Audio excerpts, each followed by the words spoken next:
It's been an interesting week for Apple fans and for Apple haters too. Let's take a look at some of the best takes I've found so far. For their March event, Apple threw a ton of products at us, including the new iPhone 17e, the new iPad Air, new MacBook Airs, new MacBook Pros, and 2 studio displays. But those are all updated models, and the one that really stood out is their new laptop design, the MacBook Neo. In case you missed it, it's a 13-inch design which comes in a 256 or 512GB storage option, a bunch of funky colors, and it's running the A18 Pro chip, which first appeared in the iPhone 16 Pro all the way back in 2024. Oh yeah, and it's $599. Anyway, this has got everybody talking, and we're going to take a look together at some of the best MacBook Neo takes I've spotted so far this week. Now, first up, I've seen this one a lot. Is this not just an iPad with a keyboard? I mean, well, no? Where do I even start with this one? Have you seen an iPad with a keyboard lately? It doesn't look like this.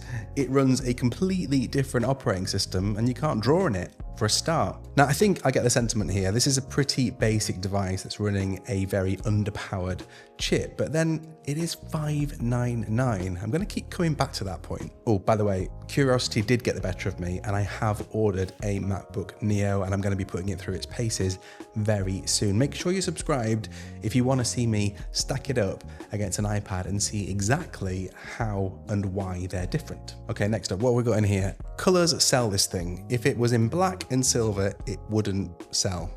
Okay, I actually don't agree with this. I think the fact that they've released this with so many different colors tells you exactly who the audience is, namely college students, people who want to sit and look cool and different in coffee shops, that kind of thing. But also, if you really care about the color of your laptop, there's a ton of ways to customize it. I've been putting skins and cases on mine for as long as I can remember. Now, we should probably talk about the colors because I'm going to be really interested to see which ones end up proving most popular.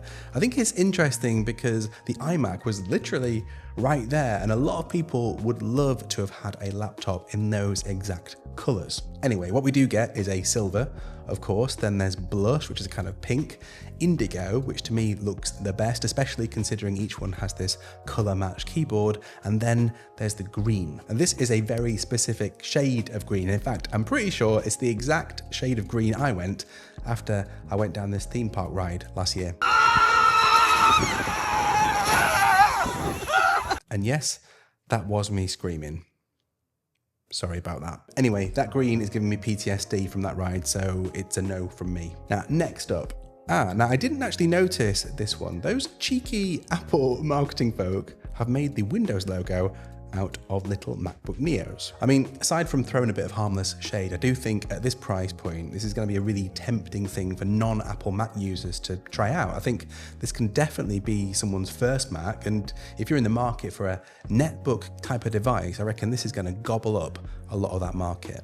I gobbled it up. It was so well done. And what have we got next? Yes, you pay more to get the Touch ID. This is absolutely true, actually. If you just buy the base level $599 version of the MacBook Neo, you only get the standard keyboard and you'll have to type in a password every time you want to get into anything protected, like even logging into the laptop when you open it up. Now, you might think this is not a massive hassle, but if you're used to having Touch ID, you'll know it's really, really handy. And to get that, you'll need to pay another $100, and that'll also get you the larger storage capacity of 512GB. Now, you can call me a sheep if you like, but I actually don't think that's too bad. Touch ID and double your storage seems like a fair deal to me, possibly even a no-brainer. In fact, that is the exact version I went with for my order. Now, what have we got next? So yeah, this one is about the processor.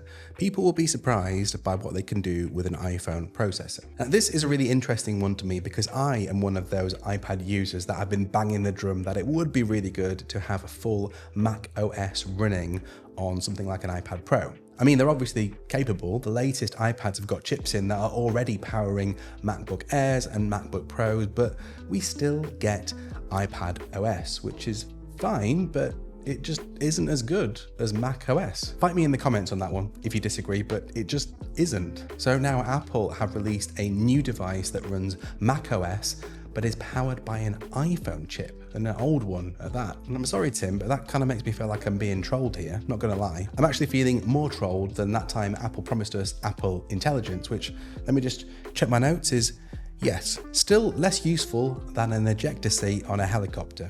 Now, speaking of Apple Intelligence, have you ever noticed that AI in general is feeling like it's getting a bit dumber? If you're like me, you probably end up bouncing around between 2 or 3 different AI tools and just hope that one of them eventually gets it right. Here's the problem, they're all completely siloed, and it means you can only access one model at a time. There's no coordination or linking between them. Well, I've been testing out a new tool called Genspark, which does solve this problem. Now, instead of being powered by a single AI model, it connects multiple models inside one space. You get one clean interface that actually delivers finished work, not just another wall of text. Look at this, I'm going to give this one prompt, and then Genspark goes and researches the topic, builds a slide deck, refines the visuals, and then exports it ready for me to present. And then with Speakly, I just speak out my email replies faster than I can type and let the AI take care of polishing it all up. Then I can use the AI image tools to mock up some winning YouTube thumbnails in a few minutes, and editing these are as quick as just drawing out what you want. They give you a bunch of free credits when you sign up, and Genspark is offering unlimited AI chat and AI image usage for all of 2026. That means unlimited access to Nano Banana 2, GPT 5.2, Claude Opus 4.6, Gemini 3.1 Pro, and more top models without ever worrying about tokens. Now, if you're running a one-person business, creating content, or juggling client work, I reckon this tool could replace half of your software subscriptions and stop you overpaying for an AI service that's just not earning its keep anymore. Just check out the link below to sign up and watch your AI suddenly get its act together. A big thanks to Genspark for sponsoring this one. Right, so we were just talking about the processor in the Neo, and this guy reckons that a MacBook Neo is as good as a MacBook M4 in everyday tasks. That's a pretty big claim, so we probably should fact check it. Now, if we ignore the M4 Pro and M4 Max chips, which would easily smoke the A18 Pro, the standard M4 though, that's maybe a bit different. Now, if you were to run a series of Geekbench tests on this one, yeah, the more recent chips will outperform the A19 Pro, but look at this, it'll far outperform an M1 13-inch MacBook Air from just a few years ago. That's an increase of nearly 50%. Now, we'll see when I get my hands on this what it actually means in terms of everyday use cases like running productivity apps and general life admin. Now, I am also keen to see how this will handle some of my other workflows like editing multiple layers of 4K footage. It's obviously not designed for that, but I am interested to see what it can do and how long it takes. And next up, a lot of people have focused on the 8GB of RAM that you get in the MacBook Neo. And again, to me, this tells you loads about who Apple have aimed this at. 8GB of RAM, for instance, is not going to handle serious AAA games or professional video editing or 3D rendering, but then of course it isn't. It's a $599 laptop. If you're wanting a device that can do any of those things, you'll need to spend more money. But if you're wanting a laptop that'll let you do web browsing, watching Netflix, schoolwork, and emails, and generally the kind of light, casual use that you might expect from a phone, it should breeze through most of those things without ever slowing down. Now, next up, this image keeps appearing in a lot of my feeds, and yeah, I can see it. We've got a girl using a MacBook Neo that costs $599 whilst wearing a set of AirPods Max, which costs $549. To me, this one's pretty straightforward. If you're in the Apple ecosystem, or any ecosystem, sometimes value isn't relative. That's just the way money works, isn't it? The Neo actually does have speakers, so you don't need headphones. You don't even have to buy fancy headphones like these ones. In fact, the surprising thing I found about the Neo is that it still has a headphone jack, so you can just grab a pair of super cheap wired earbuds and be on your way. Because as status quo said back in the 70s, you pays your money, you takes your choice. And finally, this guy here has made a ton of interesting predictions. I haven't got time to go through them all, but this is a big one.